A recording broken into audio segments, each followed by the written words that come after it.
May tanong sa akin, good evening po, Boss Rai. Silent supporter niyo po ako. Pero now po, naglakas ako ng loob dahil sa panonood po ng mga vlogs niyo sa YouTube.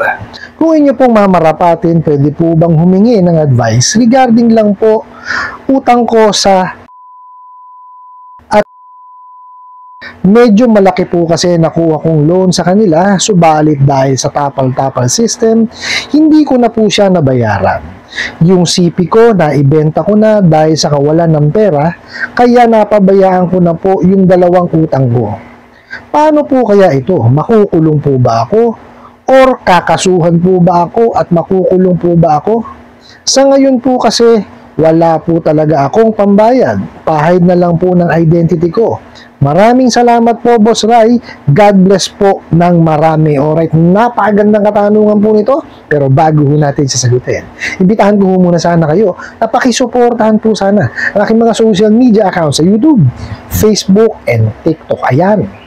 Ito po yung mga pangkaraniwan na panakot po sa atin, ng mga maniningil sa atin. Yung hindi kayo nagbayad, makukulong kayo. Ganyan. Lagi nilang sinasabi yan. Lalo nito mga bugo katapusan ng online lending apps. Ganyan ho yung mga sinasabi niyan. Nakasulat pa nga doon sa mga pananakot letter nila eh. Totoo po.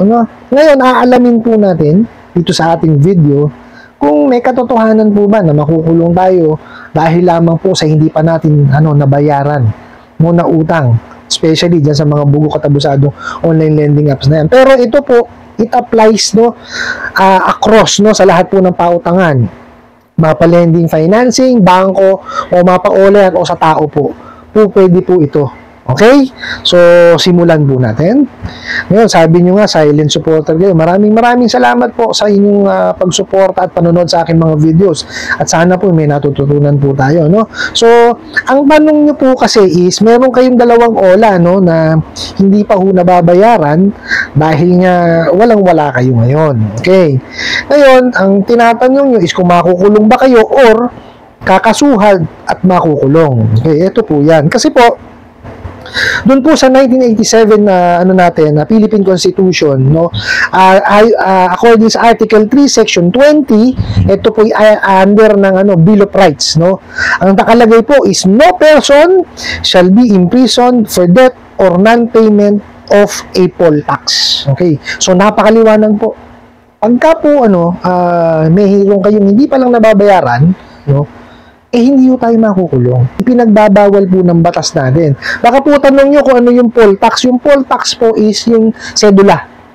Kasi po, di ba, dapat, nagbabayad tayo ng sedula, pero hindi naman ho siya din magiging, kumbaga, hindi kayo makukulong pagka hindi kayo nagbayad ng sedula. So, ano yun natin, sa tabi natin yun, mag-concentrate po tayo dun sa utang, So, yan, nakasaad yan sa ating 1987, Philippine Constitution, under ng Bill of Rights po, na wala hong makukulong sa utang. Okay? So, ang utang po is yung hindi nabayarang utang, usaping sibil po yan. Okay? Pero, syempre, yun pong nagpahiram, may karapatan naman pong gawin kung ano yung nararapat po ayon po sa ating batas. Okay?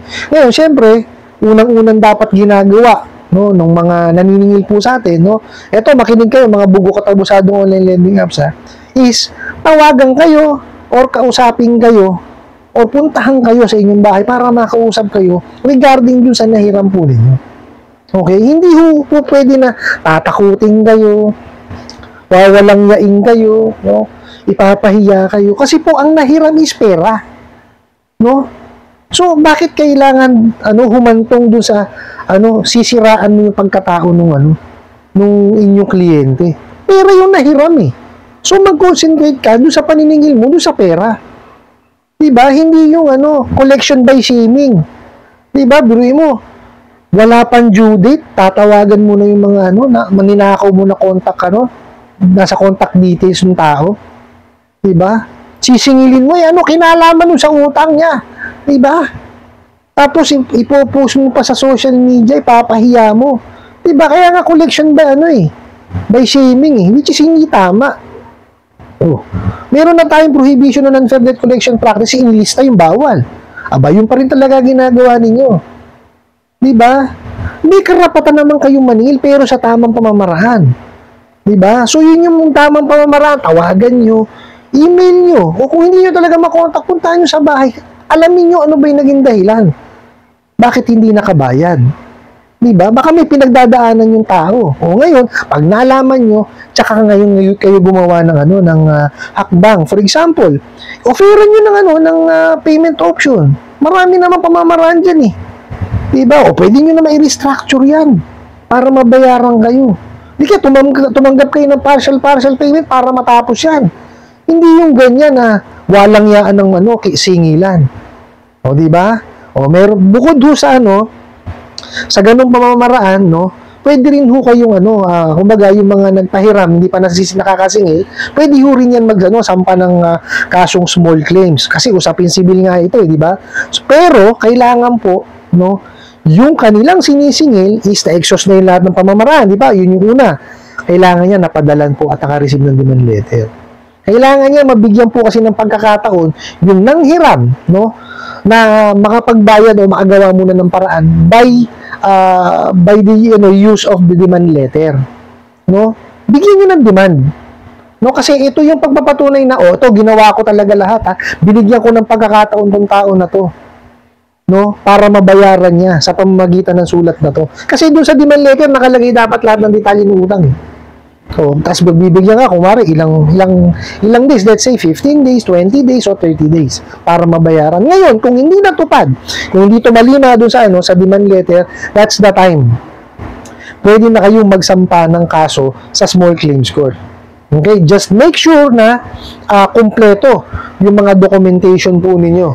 Okay? Para po makapagsampa ng kasong small claims. Kasi lahat dapat nung dokumento nandun, kagaya nung proof na may utang sa inyo, gaya nung invoice or promissory note, mga ganon, loan agreement, SMS, diba? Tapos yung demand letter, kasama ho yan. Okay? Importante yun para po matuloy yung kasong small claims. Hindi ho basta-basta yan, kailangan yan, talagang tawag dito, nasunod lahat yung proseso para mag-prosper yung nyo. Ngayon, pagka nag-prosper yan, so syempre, may invitation yan, lahat and everything. Tapos, kailangan, maghaharap kayo ngayon, mediation. Maghaharapin ho kayo yan, kayong dalawa. So, mag-uusap muna kayong dalawa kung ano yung mapagkasunduan nyo, yun yung ni judge. Kaya lang, kung wala kayong napagkasunduan, si judge na ho ang makikialam dyan. Si judge na ho magdidesisyon. So ngayon, pagka nakapag-desisyon na si judge, final na yon at pwedeng execute. Let's say po, hindi tumalima doon sa utos ni judge. Yung pong nanalo, yung pong nagpautang na nanalo, pwede yung bumalik yan sa small claims court para ho magpaano ng rate of execution. So, yan, ipapatupad po ng sheriff. Maaari yan mag-garnish ng salary, savings, or properties. Pagka naman properties, hindi ibig sabihin kukunin yun para ibigay dun sa yung pinag-utangan, hindi po. Ibebenta po yun. Kung ano po yung korte po magbebenta kung ano yung maging proceeds, yun po yung part na ibabayad. Kasi for example, kotse na ang nahatak, na-garnish. Kung ang halaga ng kotse is 200,000, utang 10,000 lang. Diba? Ba't ibibigay sa'yo yung buong halaga? So yung parte nun. Tapos yung yung matira, babalik yung doon sa nangutang, okay? Doon sa natalo. Tapos, yun nga ho, kumbaga, ang pinaka-importante kasi dito po is yung tamang paniningil. Okay? Pero, yun nga, sabi ko sa inyo, itong mga bugok at abusadong online lending apps, wala nun. Wala ho sa bukabularyo nila yan. Mga bugok yan Diba? Talagang yung mga yan, lang. Ang alam lang ho talaga is manakot, mangharas, mangwalang niya. Diba? Samantalang ang inutang pera. Tapos ang kapalit bangal. Di ba si Raulo? Paano ngayon makakasingil yung mga yan? Diba? Pero, uulitin ko, nasa batas po natin yan, nasa constitution natin yan, na wala pong nakukulong sa hindi pa lamang po, pagbabayad ng utang. Pero, Kung yung pangungutang nyo po, isinamahan nyo po ng panluloko at panlilinlang, meaning, para po kayo makapangutang, alam nyo naman na wala kayong trabaho, no? Naglagay kayo dun sa application na may trabaho kayo. Tapos pineke nyo pa yung payslip. Yun po, panlilinlang, no? At pandaraya po yun. So yun po ang kaso nyo dun, estafa. Pag napatunayan po yun, may possibility po kayo ay makulong. Kasi, may criminal liability yun eh. Isa pa po, pagka nag-issue kayo ng cheque na alam nyo naman tatalbog, ayan, isa pa po yan, BP22, may criminal liability rin po yan, meron din po yan chance na kayo ay makulong pag napatunayan.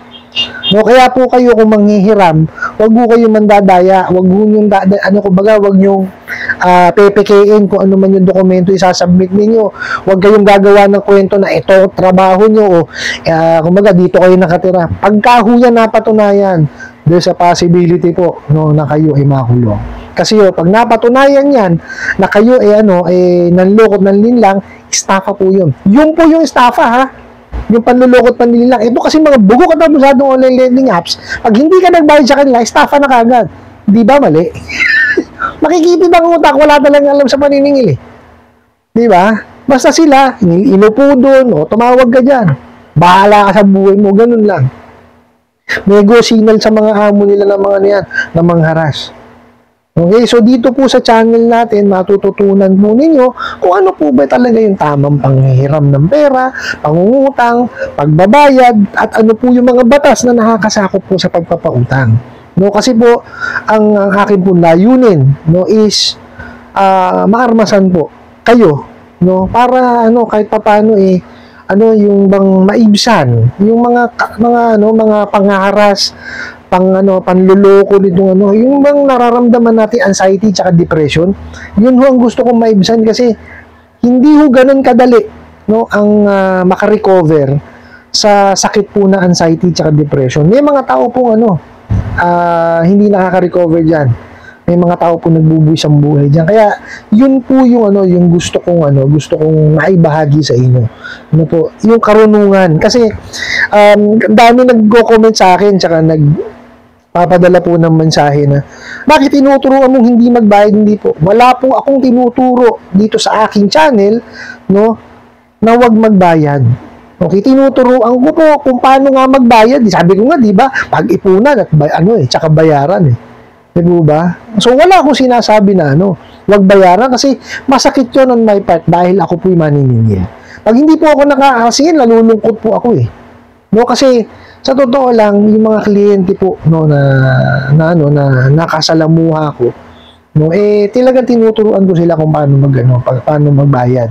Kasi wala naman, aminin na natin, wala ho tayong financial literacy dito sa Pilipinas. No, talagang tayo nung pagka-graduate, sige, yan na. So, yung sa unang sahod natin, hindi natin alam kung saan dadalhin eh. Diba, unang sahod natin, ano ginagawa natin? Diba, gumigimik tayo? Oo. Totoo yan. Kasi nga wala tayong financial literacy dito sa Pilipinas. Hindi kasama sa curriculum natin yan. And even yun, yung pagsisave, yung paghahawak ng pera, kaya marami ho sa Pilipinas ang nanghihiram.